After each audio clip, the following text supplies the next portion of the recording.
This is, we're pumping up the tyres with this chunk of crap ARB compressor. Just had its second motor replaced.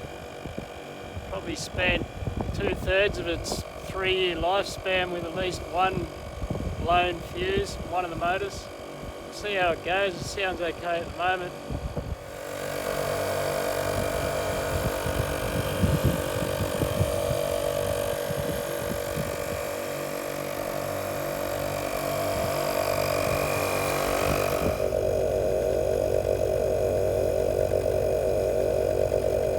Did the job this time, which is good. Well, didn't pull any more than about 55 amps. We'll see how long it lasts this time.